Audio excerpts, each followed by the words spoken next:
Sir, ಈಗಾಗಲೇ Mysuru sandal ಸೋಪಿಗೆ 2 ವರ್ಷಗಳ ಕಾಲ ಬ್ರ್ಯಾಂಡ್ ಅಂಬಾಸಿಡರ್ ಆಗಿ ಬಾಲಿವುಡ್ ಹಾಗೂ ಪರಭಾಷಾ ನಟಿ ತಮನ್ನಾ ಭಾಟಿಯಾ ಅವರನ್ನು ಈಗಾಗಲೇ ಸರ್ಕಾರ ನೇಮಕವನ್ನು ಮಾಡಿರುವಂಥದ್ದು. ಇದಕ್ಕೆ ಒಂದು ಕಮಿಟಿಯನ್ನು ನೇಮಕ ಮಾಡಿದ್ರು.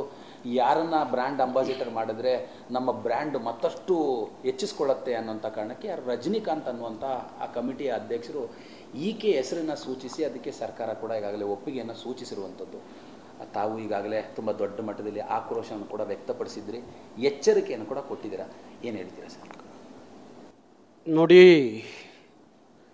ಮೈಸೂರು ಸ್ಯಾಂಡಲ್ ಸೋಪ್ ಕಾರ್ಖಾನೆ ನಮ್ಮ ನಾಲ್ವಾಡಿ ಕೃಷ್ಣರಾಜ ಒಡೆಯರು 1916ರಲ್ಲಿ ಸ್ಥಾಪನೆ ಮಾಡಿದಂಥ ಅಪ್ಪಟ ಕನ್ನಡಿಗರ, ಕನ್ನಡದ ರಾಜರ. ಕಂಗ್ರ್ಯಾಚುಲೇಷನ್ಸ್. ಯಾರು ಹುಡುಗ? ಮದುವೆ ಅಲ್ಲ, ಬಿಸ್ನೆಸ್ ಸ್ಟಾರ್ಟ್ ಮಾಡ್ತಾ ಇದ್ದೀನಿ. ಹೌದಾ? ಹೇಗೆ? Boss Vala. Boss Vala, B the boss.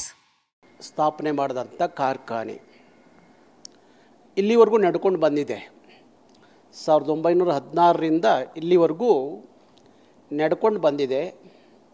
ಸಾವಿರಾರು ಜನ ಕನ್ನಡಿಗರಿಗೆ ಉದ್ಯೋಗ ಕೊಟ್ಟಿದೆ, ಬದುಕನ್ನು ಕಟ್ಟಿಕೊಟ್ಟಿದ್ದಂಥ ಒಂದು ಕಾರ್ಖಾನೆ. ಅದು ಕನ್ನಡಿಗರ ಕಾರ್ಖಾನೆ ಅನ್ನೋದು ಒಂದು ಭಾರಿ ವಿಶೇಷ. ಸರ್ಕಾರದ, ರಾಜ್ಯ ಸರ್ಕಾರದ ಅಧೀನದಲ್ಲಿ ಇರುವಂಥ ಕಾರ್ಖಾನೆ, ಒಂದು ಸಂಸ್ಥೆ. ಅಲ್ಲಿ ಸುಮಾರು 23ಕ್ಕೂ ಹೆಚ್ಚು ಬ್ರ್ಯಾಂಡ್ಗಳು ಇವತ್ತಿದೆ. ಅದನ್ನು ಕರ್ನಾಟಕದ ಜನ ತುಂಬ ಇಷ್ಟಪಡ್ತಾರೆ.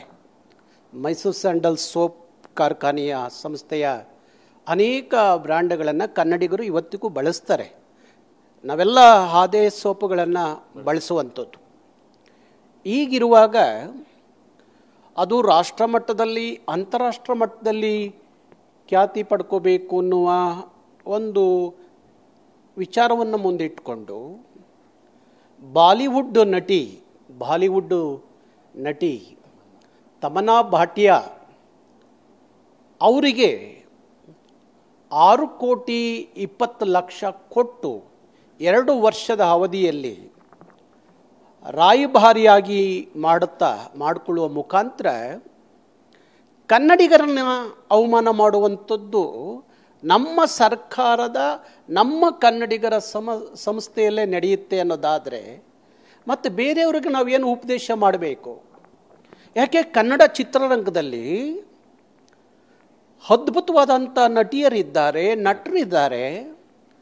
ಅವ್ರನ್ನ ರಾಯಭಾರಿಯಾಗಿ ಕನ್ನಡಿಗರ ಕಟ್ಟಿದಂಥ ಸಂಸ್ಥೆಗೆ ತಗೋಬೋದಾಗಿತ್ತು. ಅದು ಬಿಟ್ಟು ಇವತ್ತು ಯಾರೋ ಹೇಳ್ತಾ ಇದ್ರು, ನೆನ್ನೆ ಸಚಿವರು ನಾನು ಸಮರ್ಥನೆ ಮಾಡ್ಕೋತಾ ಇದ್ರು, ಮಿಲ್ಕ್ ಬ್ಯೂಟಿ ಅಂತ.